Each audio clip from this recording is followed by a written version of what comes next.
my friends, namaste. Hope you are doing good. Welcome to my channel, and today I'm back with a new video. I will react to how the world's tallest statue was built. Actually, as we know that the tallest statue in the world is the Statue of Unity, the statue built in India. So I'm so excited to check how much is tall this statue and to learn some information about it. So let's be ready.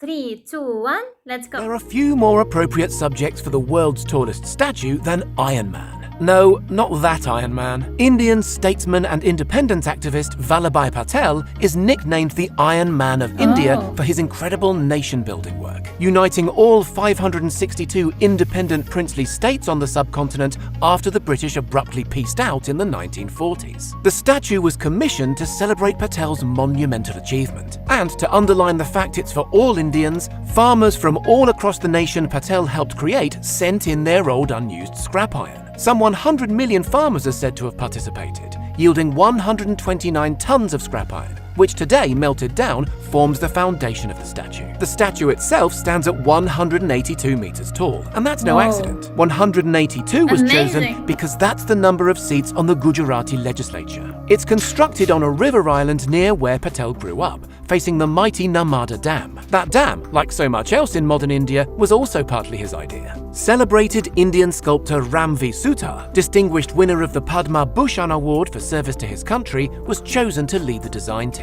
He'd already made a statue of Patel, the one currently residing at Ahmedabad International Airport. Sutar reportedly combed through thousands of photographs and consulted many historians in order to achieve the perfect likeness for his masterpiece. Then he made models, first 3 feet high, then 18 feet, then 30 feet. The finished clay model underwent meticulous 3D scanning, with the model used as a reference for Chinese casting company Jiangqi Tongqing Metal Handicrafts, where the bronze outer layer was manufactured. Funding for the project came from a variety of sources, mostly the Gujarat government, but also private donations and even a fun-run marathon. In total, it's estimated the cost amounted to almost $400 million.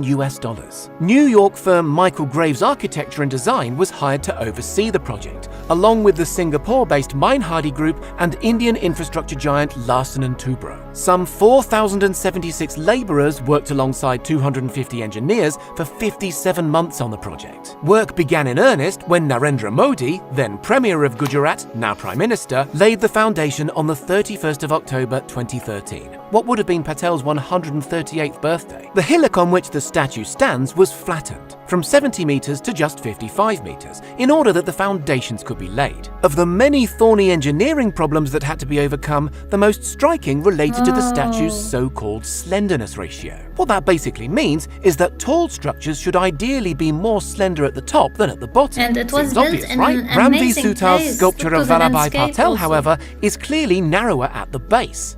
Moreover, the statue's thrusting progressive stance meant those dainty sandaled feet are some 6.5 meters apart. Engineers decided the best way to solve this problem was to create 2 separate concrete cores, the same kind of core you'll have seen 100 times on skyscraper construction sites. Between them, these cores incorporate around 210,000 cubic meters of cement and concrete, 6,500 tons of structural steel, and 18,500 tons of reinforced steel. Working in Gujarat's hot climate created challenges for the concrete pool team, who needed to use an assortment of chiller systems to keep the all-important coarse aggregate element of the concrete cool enough to set evenly. Light shafts are concealed within each core for ferrying tourists up to the observation gallery, where up to 200 delighted sightseers can gaze out over the Narmada Dam and hundreds of acres of manicured grounds through strategically concealed rips in Patel's dhoti. Further up the cores are twin 250-ton tuned mass dampers. Why? The area is occasionally prone to earthquakes. Thanks to those dampers, the structure can withstand quakes of up to 6.5 on the Richter scale to a depth of 10 kilometers and a radius of 12 kilometers away. Cantilevered out from those mighty concrete cores is a steel space frame designed on CAD software. Onto this frame, the bronze-clad panels transported by sea from China were bolted on. If you're thinking the panels don't entirely seem to line up, that's actually deliberate. Why? The panels are designed to overlap slightly so they can move about in high winds, up to 180 kilometers an hour, and prevent the transmission of stress throughout the structure. The skin alone, by the way, weighs over 2,000 tons, and each panel is unique, requiring a clever tagging and numbering system to avoid confusion and delay on site. The building phase took 33 months, by which point the statue was visible from 7 kilometers away. It wasn't just the statue that was built, by the way. The Mammoth project, which is 200 kilometers away from the nearest major city in a densely forested rural area, necessitated the building of a 4-lane approach road, a food court, and a 52-room 3-star hotel. There's also a museum featuring 2,000 photographs and 40,000 documents within 11 days of the unveiling. On what would have been Patel's 143rd birthday, some 128,000 tourists had visited the site, more than the Statue of Liberty managed in the same time frame. The total number of visitors currently stands at around 6 million. The statue is not without its critics. Many argue it's an overpriced boondoggle, and the money would have been better spent addressing local poverty. Over its projected 100-year lifespan, Patel's mammoth likeness will gradually turn green owing to the composition of its metal. And locals have wasted no time centering festivals around the giant statue, like impressive light shows involving powerful lasers. Well, what do you expect from Iron Man? What do you think? Is the panel styling ingenious or kind of an eyesore? Let us know in the comments. And don't forget to subscribe for more heavy metal tech content. So my friends, it was really an interesting video, interesting information to know. Actually, I'd like to visit Gujarat. This place is so beautiful, as I can see. The statue is surrounded by a beautiful landscape, and if you go there you can do hiking, and you will be happy.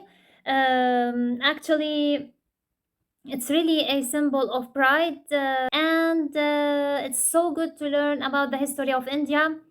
I can imagine how is taller this statue, how is so big. Imagine that you are on the top of this statue and you look down. Oh my God, it will be so amazing. My friends, I hope that you enjoyed my reaction video, and if you want to see more videos, you can mention your recommendations in the comments. See you in the next video. Have a beautiful day. Love you all. Bye.